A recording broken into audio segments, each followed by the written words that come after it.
బ్రతికించిన జీవనదాతవు నీవేనయ్యా.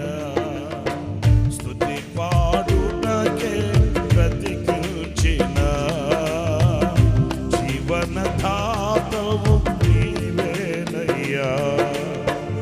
ఎన్నాళ్ళుగా నన్ను పోషించిన తల్లి వలే నన్ను ఓదార్చిన నీ ప్రేమ నాపై ఎన్నడూ మారదు యేసయ్యా. నీ ప్రేమ నాపై ఎన్నడూ మారదు యేసయ్యా. జీవిత కాలమంతా ఆధారం నీవేనయ్యా. నా జీవిత కాలమంతా ఆరాధించి కనపరచును. స్తుతి పాడుటకే బ్రతికించిన జీవనదాతవు నీవేనయ్యా.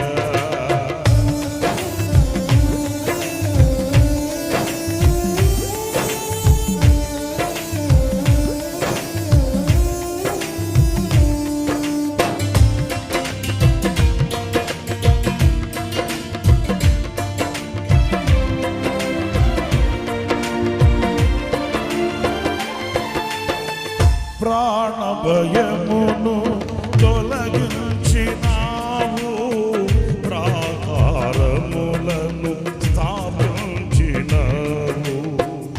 సర్వజనులలో నీ మహిమ వివరింప దీర్ఘాయువుతో నన్ను నింపినావు.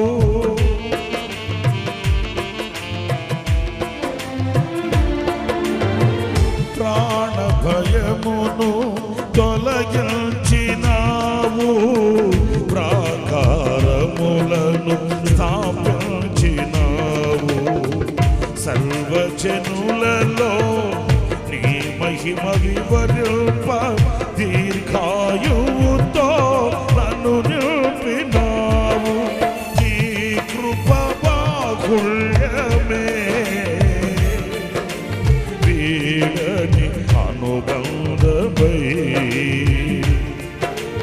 తలచిన ప్రతి క్షణమునా నూతన కలవించెను. స్తుతి పాడుటకే బ్రతికించిన జీవనదాతవు నీవేనయ్యా.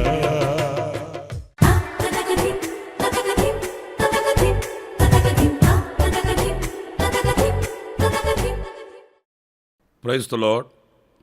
ప్రభు అయిన యేసుక్రీస్తు నామములో మీ అందరికీ మా హోసన్నా మినిస్ట్రీస్ తరపున హృదయపూర్వకమైన వందనాలు తెలియపరుస్తున్నాను. ప్రభు మిమ్మల్ని ఆశీర్వదించి దీవించునుగాక. ప్రియులారా, పరిశుద్ధ గ్రంథంలో లూకా సువార్త 1వ అధ్యాయం 55వ వాక్యాన్ని చదువుతున్నాను. ఆయన తన సేవకుడైన ఇశ్రాయేలునకు సహాయము చేసెను. ప్రియులారా, చూడండి, ఇక్కడ దేవుడు అందరికీ సహాయకుడు అనేది వాస్తవం. ఆయన అందరికీ ఉపకారి, ఎవరికి అపకారి కానే కాదు. ఎవరు ఆయన సన్నిధిలో ప్రార్థన చేస్తారో వారికి నిశ్చయంగా ఆయన సహాయం చేస్తాడు. ఒట్టి చేయి చూపించేవాడు కాదు, మడిమి తిప్పేవాడు అసలే కాదు. అయితే ఈ వాక్యంలో ప్రత్యేకంగా ఇశ్రాయేలునకు ఆయన సహాయము చేసెను అని ఆయన ఇశ్రాయేలు జనాంగాన్ని లేక ఇశ్రాయేలు అనబడిన వ్యక్తిని ఆయన ఇక్కడ ప్రత్యేకంగా పలకడానికి గల కారణం ఏంటి? యాకోబు ఇశ్రాయేలుగా మార్చబడ్డాడు. ఈ ఇశ్రాయేలు అనే యాకోబు ఒక గొప్ప జనముగా మార్చబడిన సంగతి మనకు తెలిసిన సంగతి.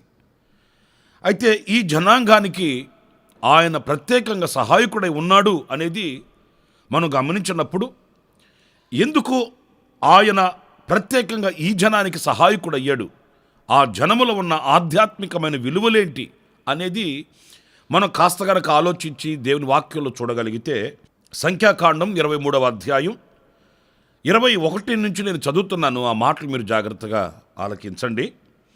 ఆయన యాకోబులో ఏ దోషమును కనుగొనలేదు, ఇశ్రాయేలులో ఏ వంకరతనమును చూడలేదు. ప్రియులారా చూడండి, ఆయన ఇశ్రాయేలులో ఏ వంకరతనమును చూడలేదట. ఇది కాస్త ఆలోచించవలసిన విషయం అండి. ఎందుకంటే మనం ఆరాధించే మన ప్రభువు పరిశుద్ధుడైన దేవుడు, పరిశుద్ధతను చూచి ఆశీర్వదించే దేవుడు.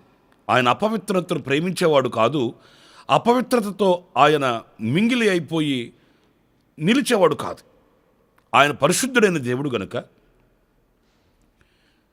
ఈ ఇశ్రాయేలులో ఎలాంటి వంకరతనాన్ని చూడలేదు.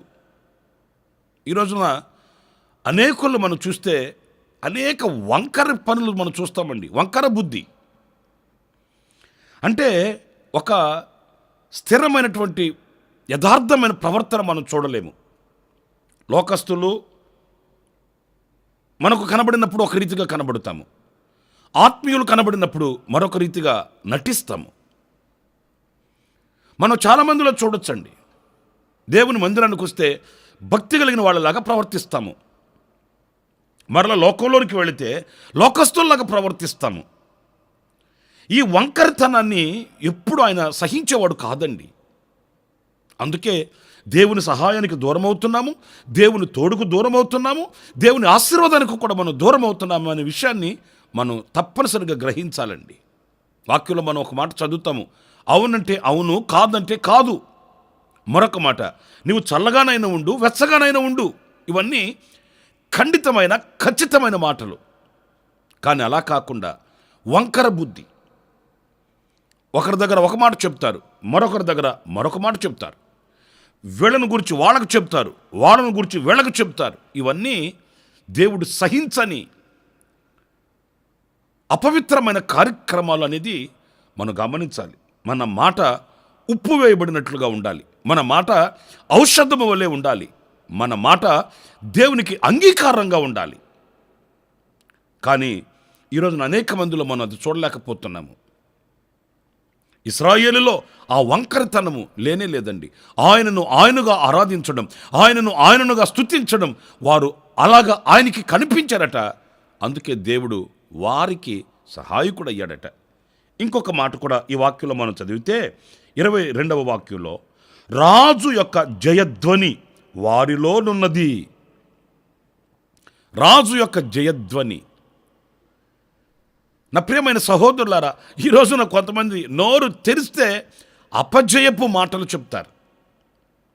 ఇది రాదు, వాళ్ళు వెళ్ళరు, ఇది కలగదు, ఇది జరగదు, ఇలాంటి అపజయపు ధ్వని. ఎందుకంటే వాళ్ళ హృదయంలో అవిశ్వాసము గూడు కట్టుకొని ఉన్నది కనుక ఈ అవిశ్వాసం అపజయపు మాటల్ని పలికిస్తుందండి.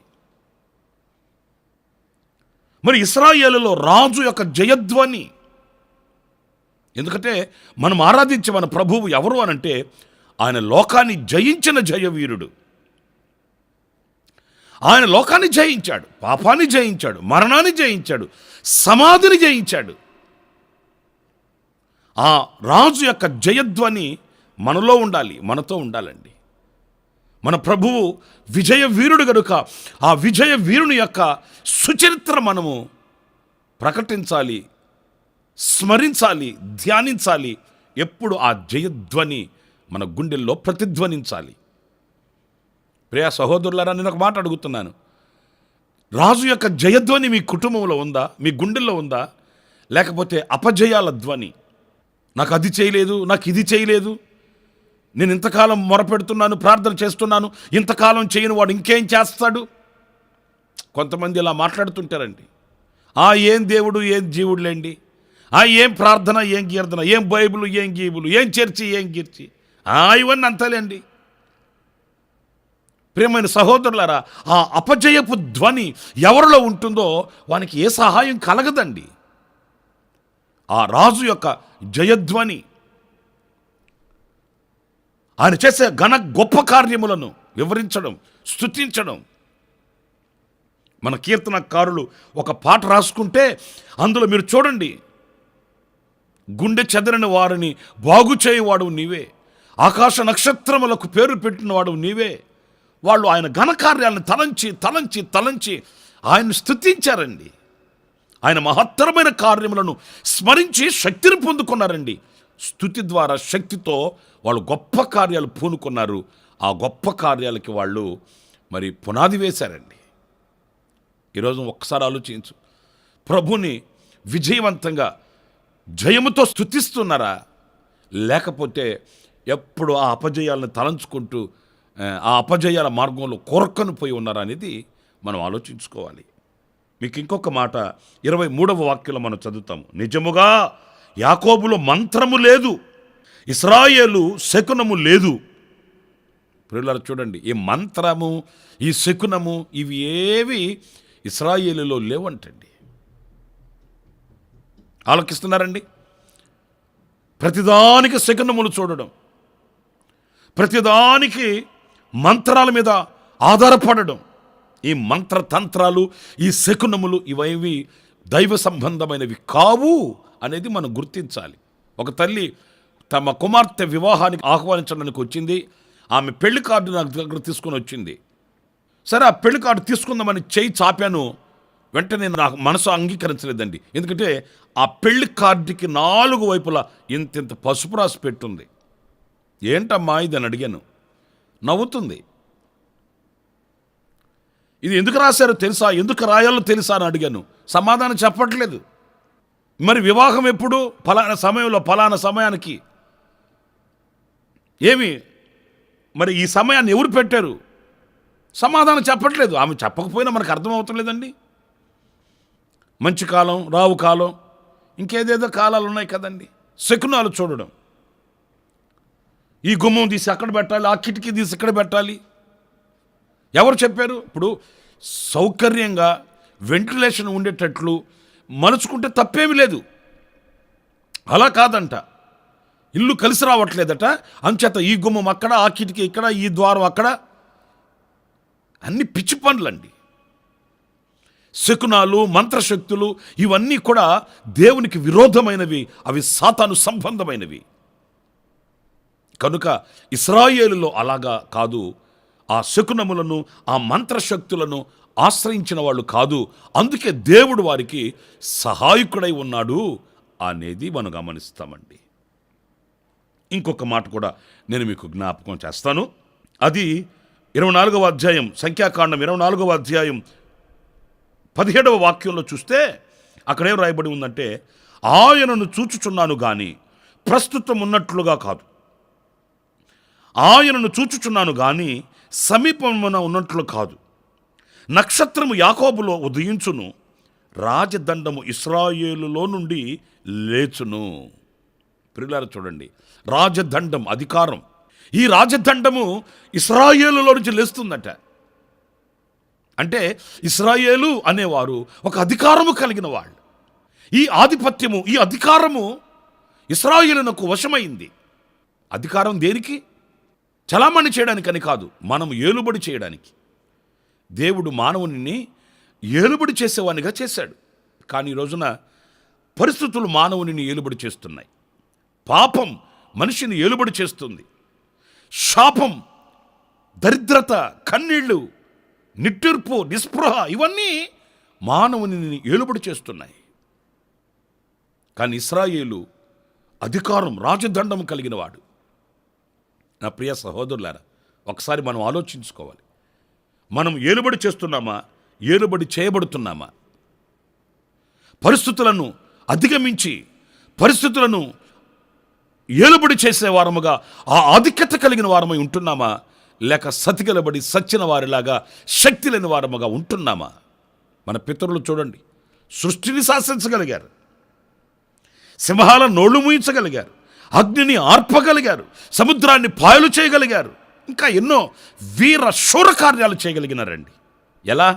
అధికారమును బట్టి. దేవుడు వాళ్ళకిచ్చిన ఆ అధికారాన్ని ఉపయోగించుకున్నారు. మన ప్రభు అయిన యేసుక్రీస్తు కూడా తన శిష్యులను పంపిస్తూ ఆయన సమస్త విధములైన అధికారాన్ని, దయ్యముల మీద శక్తిని, రోగములను స్వస్థపరిచే ఆ కృపని, వరములను, ఆ శక్తిని వాళ్ళకు అనుగ్రహించి పంపించాడట. ఏ అపవిత్రమైన ఆత్మలకి మనం లోబడవలసిన అవసరం లేదు.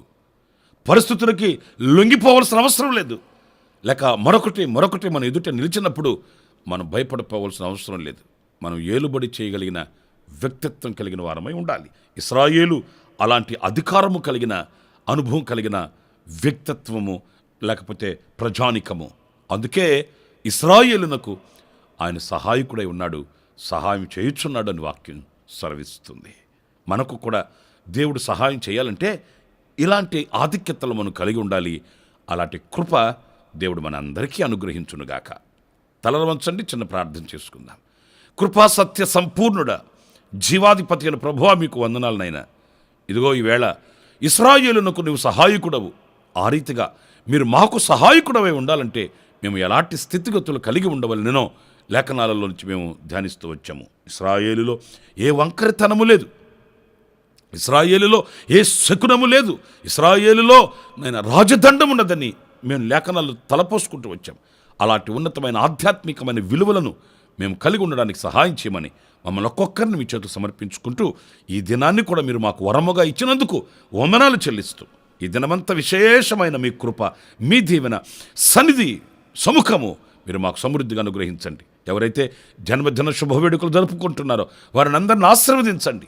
ఎవరైతే వివాహ మహోత్సవాలు జరుపుకుంటున్నారో వారిని ఆశీర్వదించండి, దీవించండి. మీ కృప సమృద్ధిగా అనుగ్రహించమని యేసు నామములో ప్రార్థించి వేడుకొనుచున్నాను తండ్రి. Amen, amen. ప్రభు మిమ్మల్ని ఆశీర్వదించి దీవించునుగాక. ఈ దినమంతా విశేషమైన కృప నా దేవుడు మీకు సమృద్ధిగా అనుగ్రహించునుగాక. Amen, amen. ప్రతి దినము ఈ అనుదిన కృపాను సందేశాల కొరకు, ఇంకా మరిన్ని ఆత్మ సంబంధమైన సందేశాల కొరకు ఈ మా యూట్యూబ్ ఛానల్ ని సబ్స్క్రైబ్ చేసుకోండి. Pastor Ramesh, ministries.